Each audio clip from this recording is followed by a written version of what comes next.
முன்னாள் அமைச்சர் செந்தில் பாலாஜி மீது அமலாக்கத்துறையின் வழக்கு ஆரம்ப நிலையில் உள்ளதால் எந்த நிவாரணமும் வழங்க முடியாது என கூறி விசாரணைக்கு தடை விதிக்க சென்னை உயர்நீதிமன்றம் மறுப்பு தெரிவித்துள்ளது.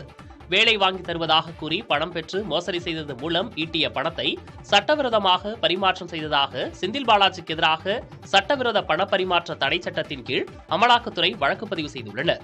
இந்த வழக்கை தனக்கு எதிராக சிறப்பு நீதிமன்றத்தில் நிலுவையில் உள்ள வழக்கு விசாரணை முடியும் வரை தள்ளி வைக்க கோரி செந்தில் பாலாஜி தாக்கல் செய்த வழக்கை சென்னை முதன்மை அமர்வு நீதிமன்றம் தள்ளுபடி செய்திருந்தது. இதை எதிர்த்து செந்தில் பாலாஜி சென்னை உயர்நீதிமன்றத்தில் தாக்கல் செய்த மறு ஆய்வு மனு விசாரணைக்கு வந்தது. அமலாக்கத்துறை வழக்கை விசாரணைக்கு அனுமதி அளிக்கும் பட்சத்தில் மோசடி வழக்கில் செந்தில் பாலாஜி விடுவிக்கப்பட்டால் அவருக்கு பாதிப்பு ஏற்படும் என்று அவர் தரப்பில் வாதிடப்பட்டது.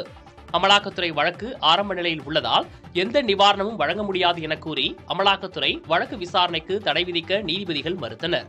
செந்தில் பாலாஜி மனுவுக்கு ஏப்ரல் 25ஆம் தேதிக்குள் பதிலளிக்கும்படி அமலாக்கத்துறைக்கு உத்தரவிட்ட நீதிபதிகள் விசாரணையை தள்ளி வைத்தனர்.